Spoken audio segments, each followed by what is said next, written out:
Brought to you by ITIL.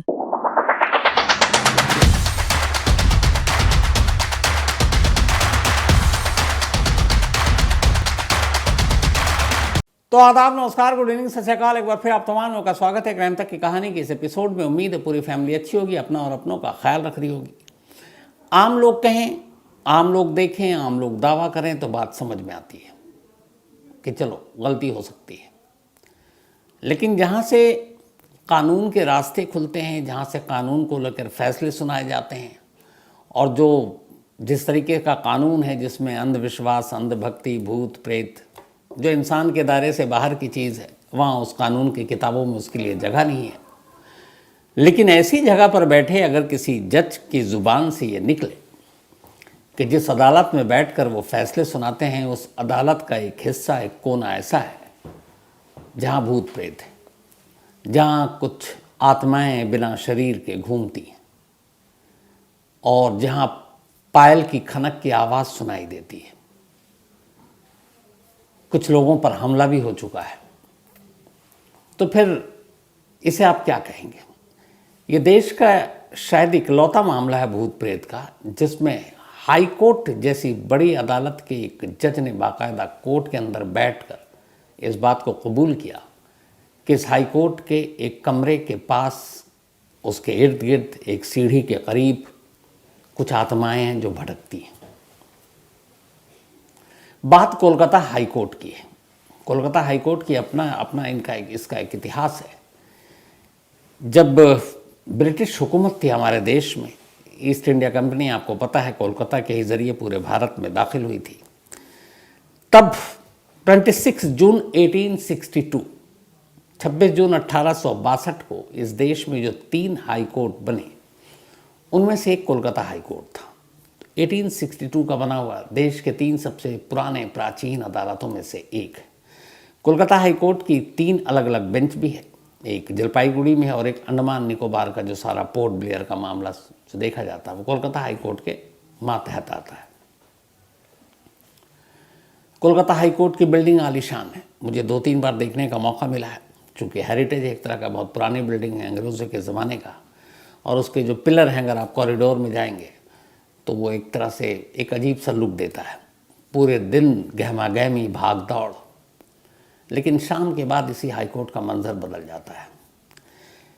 2022 की बात है, नवंबर का महीना। एक जो घोस्ट और ये सारे भूत प्रेत, इनको ढूंढने का, पकड़ने का दावा करते हैं, ऐसे बहुत सारे जो पैरानॉर्मल एक्टिविटीज़ की जो संस्थाएं होती हैं, ऐसी एक संस्था ने 2022 में नवंबर में कोलकाता हाई कोर्ट के जो रजिस्ट्रार जनरल हैं उनके यहाँ एक अर्जी दी, एक एप्लीकेशन लगाई।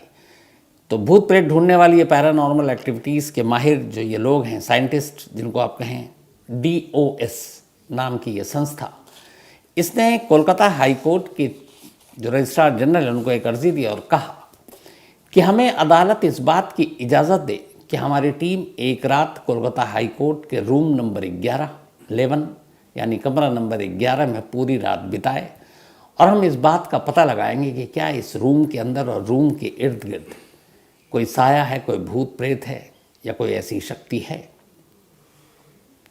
ये उन्होंने अर्जी लगाई। ये भी अपने आप में अजूबा है कि अर्जी लगाते हैं कहीं और की तलाशी लेने के लिए, लेकिन यहाँ ये एजेंसी जो भूत प्रेत को सर्च करने में माहिर, वो उसी अदालत में अर्जी लगा रही है और उसी अदालत के एक कमरे के अंदर रात बिताने की इजाज़त मांग रही है। उस कमरे में 8 बजे के बाद से उनका कहना कि हम पूरी रात रुकेंगे। हालांकि उस अर्जी पे आज तक अभी तक फैसला नहीं आया, लेकिन उन्होंने ये अर्जी क्यों लगाई, यहीं से कहानी शुरू होती है। ये अर्जी इसलिए लगाई कि बात उससे भी पहले की है। कोलकाता हाई कोर्ट में एक मुकदमा चल रहा था। सुप्रीम कोर्ट ने एक फ़ैसला सुनाया था और ये फ़ैसला था TET के जो सारे मतलब टीचर्स एलिजिबल टेस्ट जो होता है उसका कुछ एग्ज़ाम और उसके बाद वो टीचर के तौर पर भर्ती। तो बहुत सारे ऐसे लोग कोर्ट पहुंच गए थे सुप्रीम कोर्ट के, हमने एग्ज़ाम पास किया, हमें नौकरी नहीं मिल रही है। तो सुप्रीम कोर्ट ने ऑर्डर दिया कि ऐसे 269 जो बैठे थे एग्ज़ाम में उनको उनकी नौकरी दी जाए। तो उसी को लेकर अब कोलकाता हाई कोर्ट में ये मामले की सुनवाई चल रही थी कि टीईटी के तहत 269 स्टूडेंट्स या जो एग्ज़ाम में बैठे थे उनको जॉब दिया जाए कि नहीं दी जाए। उसके ऊपर उनकी एक संस्था थी, उसके ऊपर मुकदमा चल रहा था।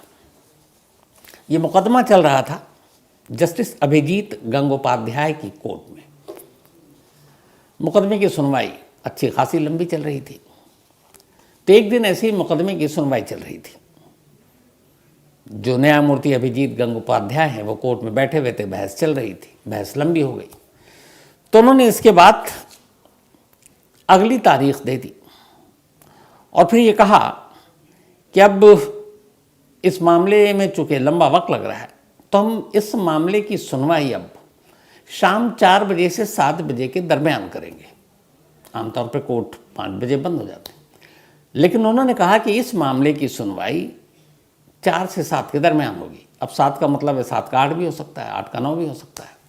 जैसे ही उन्होंने ये आदेश दिया, कोर्ट में बैठे हुए जितने वकील थे, बाकी लोग थे, वो अचानक चौंक उठे, एक तरह से डर गए। उन्होंने कहा कि मिलॉर्ड आप ये क्या कह रहे हैं, मतलब रात के अंधेरे में आप सुनवाई करेंगे कोर्ट की? तो उन्होंने कहा क्यों, क्या हुआ? तो उन्होंने कहा कि आपको तो पता है जस्टिस साहब कि कोलकाता हाई कोर्ट को लेकर क्या क्या कहानियां हैं। रूम नंबर 11 के तमाम फसाने हैं, यहाँ पे कोई भूत है, पायल की आवाज़ आती है, कई लोगों ने देखा है। जैसे ही उन्होंने कहा, अब तक ये मामला तो सपाट था, अचानक उन्हें रोककर जस्टिस अभिजीत गंगोपाध्याय ने कहा क्यों, मैं भूल गया था, मुझे याद आया और इसको लेके बहुत बरसों से ये कहानी चली आ रही है, हमारे पहले के लोगों ने भी ये कहानी सुनाई है और ये कहानी पूरी तरह से झूठी नहीं है। क्योंकि इस कोर्ट की जो रूम नंबर 11 है, उस रूम नंबर 11 के बाहर एक घुमावदार सीढ़ियाँ हैं। उस सीढ़ियों के इर्द गिर्द ऐसी हलचल देखने वाले, सुनने वाले की लंबी एक लिस्ट है चश्मदीदों की।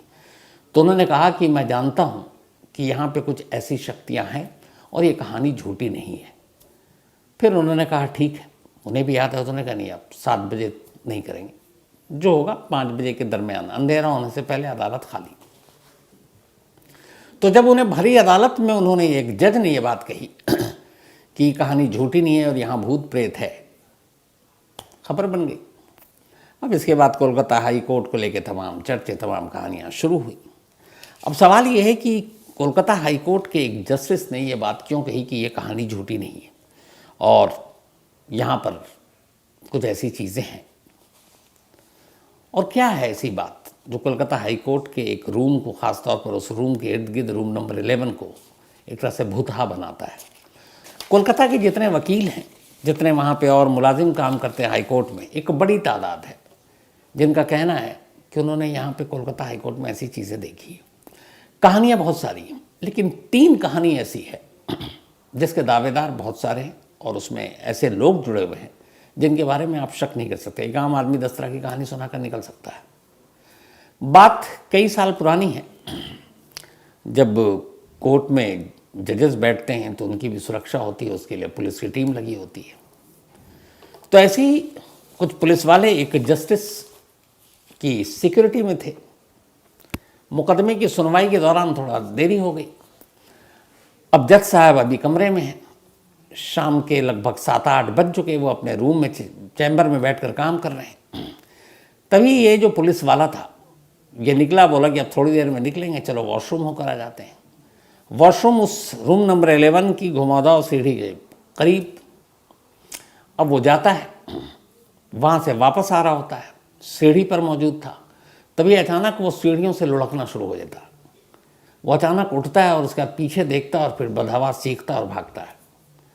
तब तक सारे लोग आ गए। फिर उसने उन जज साहब जिनकी उस ड्यूटी में था, उन्होंने पूछा क्या हुआ। उसने बताया कि मैं लौट रहा था, मुझे अचानक पीछे से किसी ने धक्का दिया और धक्का ज़ोर से दिया, मैं गिरा। मैंने पलट कर देखा तो एक महिला दिखाई दी, एक औरत।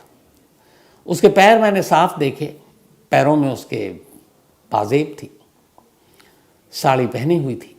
उसका धीरे धीरे मैंने उसके ऊपर की तरफ देखना शुरू किया। जैसे ही मैं कंधे तक पहुंचा मुझे सब साफ नजर आ रहा, लेकिन कंधे के ऊपर उसका सर ही दिखाई नहीं दे रहा। और वो देखते ही फिर बदहवास नींद बेहोशी में, लेकिन उसको फिर नॉर्मल किया गया। अब उसने अपने जज साहब को ये पूरी कहानी सुनाई, और वो एक पुलिस वाला। अब बात यहीं ख़त्म हो जाती कि कोई कन्फ्यूज़न है, लेकिन नहीं।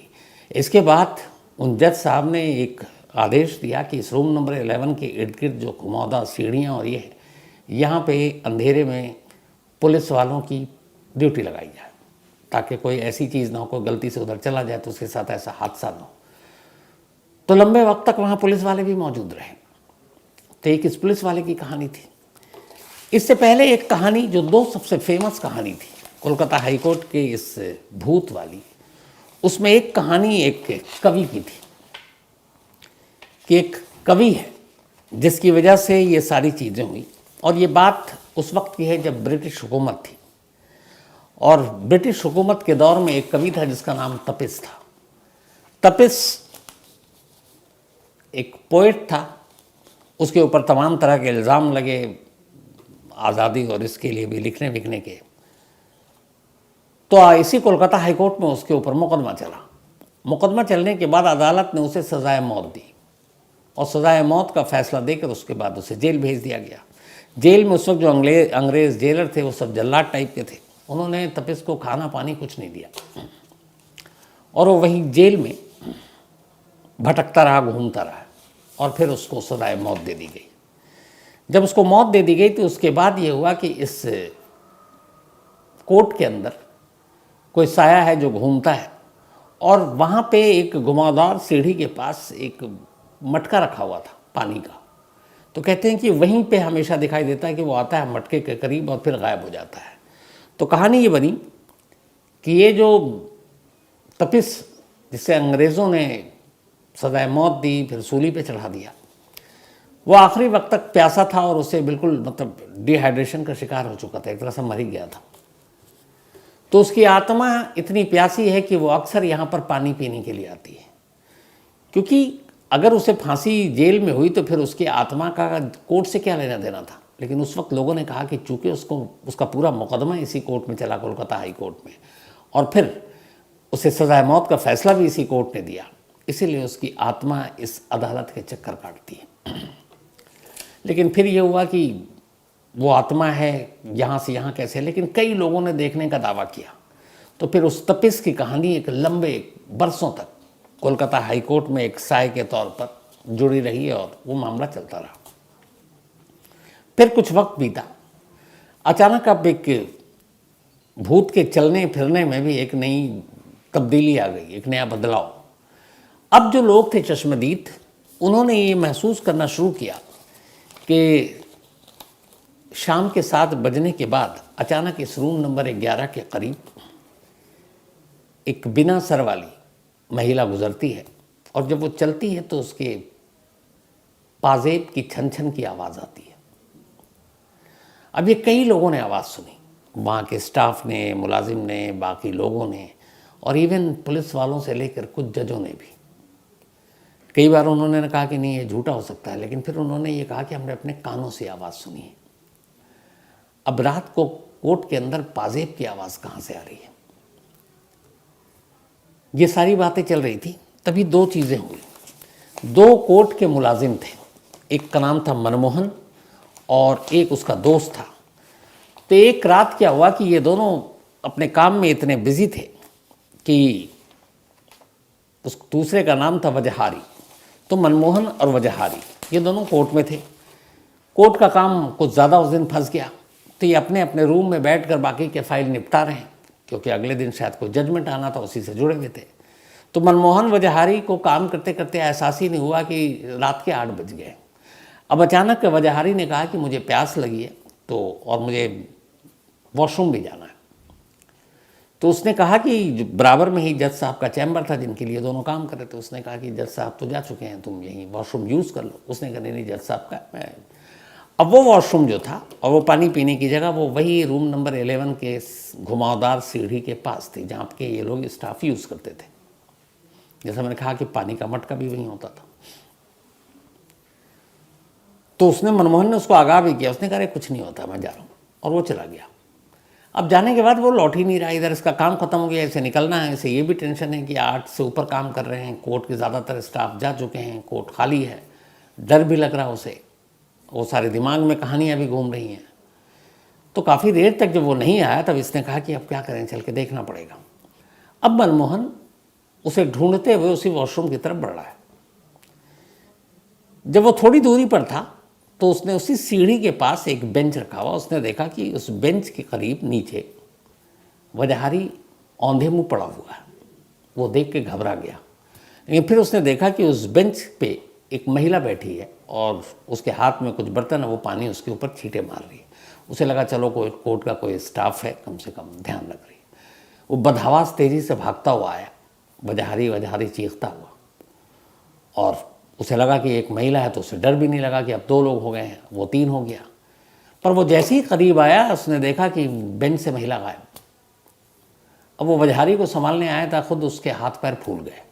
किसी तरह उसने डरते हुए वजहारी को टटोला, उठाया, वो भी उठा, और दोनों बदहवास फिर सीधे ऐसा भागे कि कमरे की तरफ भी नहीं गए, अदालत के बाहर ही जाकर उन्होंने सांस ली। ये कहानी अगले दिन पूरे कोलकाता हाई कोर्ट में फैल गई। अब उसके बाद जब तब जो भी आया वो उसने कहे कि हाँ मैं रात को एक साया देखता हूँ, पैर से लेकर पाजेब भी दिखता है, कंधे तक तो है, लेकिन कंधे के ऊपर पूरा वो डार्क में चला जाता, सर दिखाई नहीं देता। तब हो गया कि एक आत्मा है जो बिना सर के है और कोलकाता हाई कोर्ट में घूम रही है पाजेब के साथ। अब ये आत्मा कौन हो सकती है? अब इसके ऊपर बहुत लोगों ने अपना अपना हिसाब से सोचना शुरू किया। तो फिर एक कहानी आई कि 19वीं सदी की शुरुआत में 1900 के बाद एक महिला कोलकाता हाई कोर्ट पहुंची। उस महिला का नाम था निस्तार। निस्तार कोलकाता के रेड लाइट एरिया में एक वेश्या थी। वो वहाँ काम करती थी और बहुत खूबसूरत थी। लेकिन फिर उसे अचानक उसी एक ग्राहक मिला जो एक अच्छे परिवार से था, बिजनेसमैन था, और निस्तार को, बल्कि निस्तार से उसको प्यार हो गया। और उसने निस्तार से कहा कि मैं तुम्हें इस दलदल से बाहर निकालना चाहता हूँ, तुम्हारे साथ शादी करके अपना घर बसाना चाहता हूँ और तुम्हें यहाँ से ले जाना चाहता हूँ। निस्तार को और क्या चाहिए, वो बहुत खुश हुई। और वाकई निस्तार और वो जो उसका वो था, उसका नाम था शालिक राम। तो निस्तार बहुत खुश थी कि उसकी ज़िंदगी अब बदल जाएगी। लेकिन इससे पहले क्या हुआ था कि कई बार ऐसे ब्रोथल पे या कोठे पे जहाँ रेड लाइट एरिया में वैसे रहती हैं, तो कई बार पुलिस का छापा पड़ता, उनको पकड़ कर ले जाते हैं, कोर्ट में मुकदमा चलता है। तो निस्तार के साथ भी ये हो चुका था, कोर्ट में वो कई बार पेश हो चुकी थी। तो जब शालिक राम के साथ उसका अफेयर हुआ और अब दोनों शादी करने वाले हैं, तब निस्तार ने कहा कि एक काम करते हैं, हम नई ज़िंदगी शुरू कर रहे हैं। तो कोर्ट में मेरे नाम के आगे जो प्रोस्टिट्यूट लिखा हुआ है, एक वेश्या, उस नाम को हटाना है, मेरे लिए बहुत ज़रूरी है, क्योंकि वो मेरे नाम के आगे एक कलंक है। निस्तार ने एक अर्ज़ी दे दी कोर्ट में और उसने कहा कि मैं ये पेशा छोड़ चुकी हूँ, एक शरीफ शख्स के साथ शादी कर मैं एक शराफत की ज़िंदगी गुजारना चाहती हूँ। तो प्लीज़ आने वाले वक्त में कोई दिक्कत ना हो, मेरी फैमिली को कभी इस तरह की चीज़ें ना झेलनी पड़े।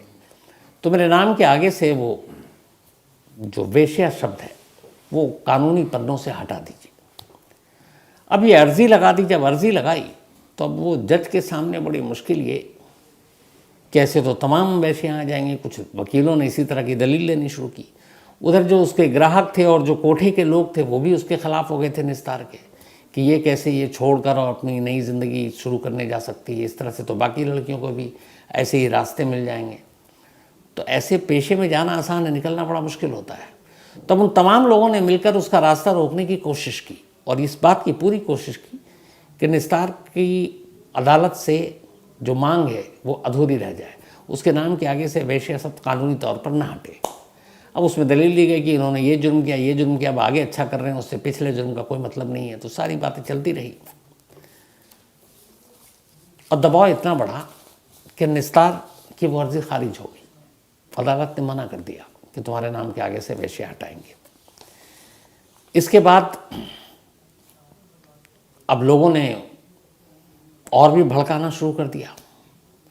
फिर कुछ वक्त बीता और एक रोज़ अचानक निस्तार की लाश उसी के रेड लाइट एरिया के करीब एक जगह पड़ी मिलती है। लाश बेहद पुरानी हो चुकी थी, उसकी मौत को कई दिन हो चुके थे, लाश लगभग सड़ चुकी थी। पूरी लाश थी लेकिन लाश का सर गायब था। जो निस्तार के कपड़े थे और कुछ मार्क थे, जो कपड़े पहने थे वो लगभग वैसे ही थे, बॉडी से चिपके हुए थे। तो उन कपड़ों से और उसके कुछ मार्क से ये शिनाख्त हो गई कि ये निस्तार की लाश है, लेकिन सर गायब था, वो सर कभी नहीं मिला। तो कहते हैं कि कोलकाता हाई कोर्ट में जो पाजेब की आवाज़ आती है और निस्तार पायल पहनती थी, पाजेब हमेशा शुरू से।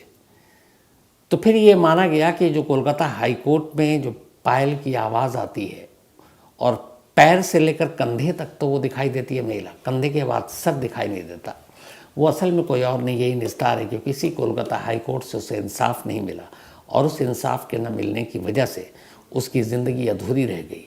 एक शरीफ शख्स से उसकी शादी नहीं हुई और फिर किसी ने उसे मार डाला, तो उसकी आत्मा आज भी बेचैन है और इसी कोलकाता हाई कोर्ट के इर्द गिर्द भटक रही है।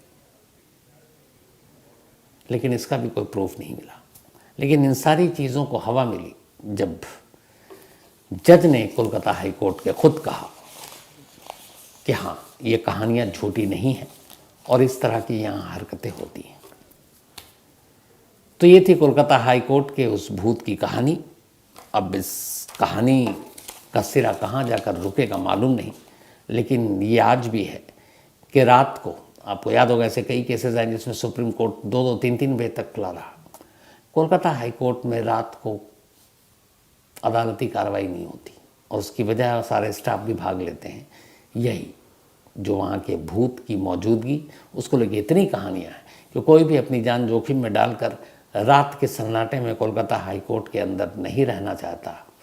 इस ऑर्गेनाइजेशन के अलावा जिसने ये मांग की थी कि हमें 8 बजे से पूरी रात वहाँ रहने दिया जाए ताकि हम उस भूत की असलियत को सामने ला सकें, लेकिन इजाज़त नहीं मिली। क्योंकि शायद अगर कोर्ट इजाज़त दे दे तो इसका मतलब है कि कोर्ट रिकॉर्ड पर ये मान रही है कि हाँ भाई भूत होता है और यहाँ भी भूत है। तो अजीब कश्मकश है कानून और इस अंधविश्वास के बीच, और इसीलिए इजाज़त मिली नहीं। तो ये थी आज की कहानी। हमारे कोलकाता में बहुत सारे क्राइम तक फैमिली मेम्बर रहते हैं। अगर उनके पास इस बारे में और भी कुछ जानकारी हो तो ज़रूर शेयर कीजिए ताकि मैं बाकी फैमिली मेम्बर के साथ शेयर कर सकूं।